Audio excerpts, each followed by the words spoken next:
امریکہ کو الٹیمیٹم، تم اب اپنے ٹانگ درمیان میں مت لڑاؤ، اور اس کے لیے دھمکی، اگر تم نے ہمارے معاملے میں رکاوٹ ڈالی تمہاری اینٹ سے اینٹ بجا دیں گے۔ نیتن یاہو نے یہ کہا تھا میں واشنگٹن میں آگ لگا دوں گا۔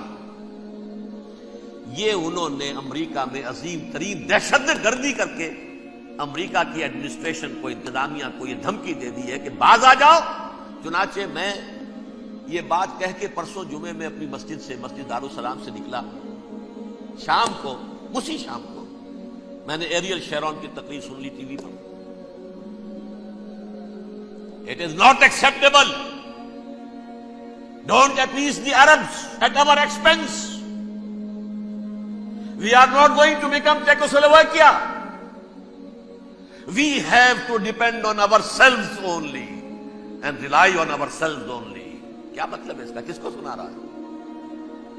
امریکہ بہادر، ہم تمہارے محتاج نہیں ہیں، ہم تمہارے ٹکڑے اڑا دیں گے، تیسرے کر دیں گے تمہارے، تم بیچ میں آؤ تو صحیح ہم، اور دیکھ لو ایک نشانی ہم تمہیں دکھا دیتے ہیں۔ مجھے 100% یقین ہے یہ پورا ہسٹوریکل پروسیس، اور جس جگہ یہ پہنچ گیا ہے، جس کریٹیکل پوائنٹ تک یہ پہنچ چکا ہے، یہ جو بھی حملہ ہوا ہے ورلڈ ٹریڈ سینٹر پر اور پینٹاگون پر، یہ اسرائیل کا کام ہے۔ اسرائیل سے کم تر کسی ادارے کے لیے ممکن ہی نہیں، اس لیے کہ اسرائیل کے ایجنٹ امریکہ کے پورے نظام کے اندر جو ہے گھسے ہوئے ہیں، موجود ہیں، ہر جگہ موجود ہیں۔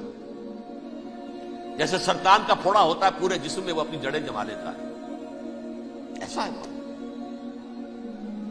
پوری ایڈمنسٹریشن، پوری اکانومی، تمام ذرائع ابلاغ، پرنٹڈ میٹر ہو یا یہ کہ الیکٹرانک میڈیا، سب ان کے قبضے میں، ڈیفنس کا سارا معاملہ ان کے قبضے میں ہے۔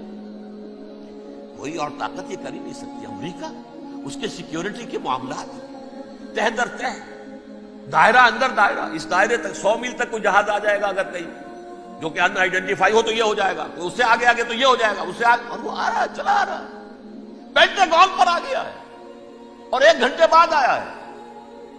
پہلی اسٹرائک جو ہوئی ہے ورلڈ ٹریڈ سینٹر، اس کے 1 گھنٹے کے بعد پینٹاگون پر آ گیا۔ پینٹاگون وہ تو یوں سمجھیے ان کی مملکت کا حساس ترین دفاع کا مرکز، اور اس کا 1/3 حصہ جلا کے راکھ کر دیا۔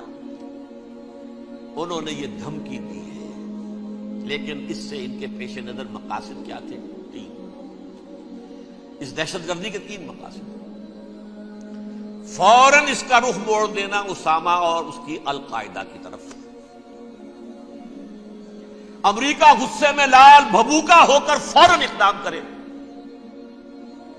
اور ایک طرف تو اسامہ اور ان کے ساتھ طالبان کا ٹنٹا مقابلہ، اور دوسری طرف چونکہ پاکستان الائی ہے اور پاکستان کے عوام جو ہیں وہ طالبان کے ہمدرد ہیں، وہ اگر اٹھے تو ان کا بھی بیڑا گرک، ایک تیر سے 2 شکار تو ادھر ہو جائیں۔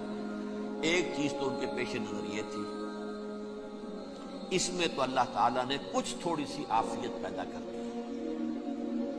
ان کا خیال تھا کہ غصے میں آگ بھبوکا ہو کر امریکہ جو ہے بھوکے شیر کی طرح ٹوٹ پڑے گا، لیکن وہاں وہ اپنے باپ کی طرح کولیشن بنانے کی فکر ہو گئی اسے۔ کولیشن بنتے بنتے تو وقت لگتا ہے، بستی بسنا کھیل نہیں، بستے بستے بستی ہے۔ دل کا اجڑنا سہل صحیح، بسنا سہل نہیں ظالم، بستی بسنا کھیل نہیں، بستے بستے بستی۔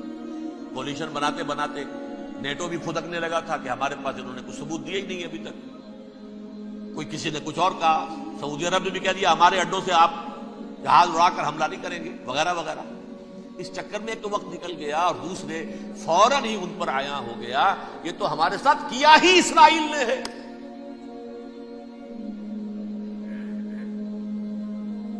لیکن یہ بات لیک نہیں کرنا چاہتے۔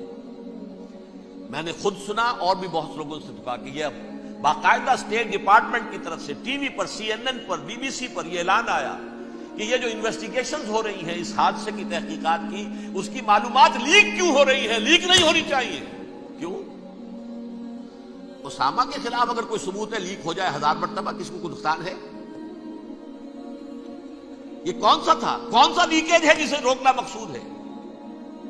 وہ تو ہمارا متمنا ہے، ہمارا بیٹا ہے،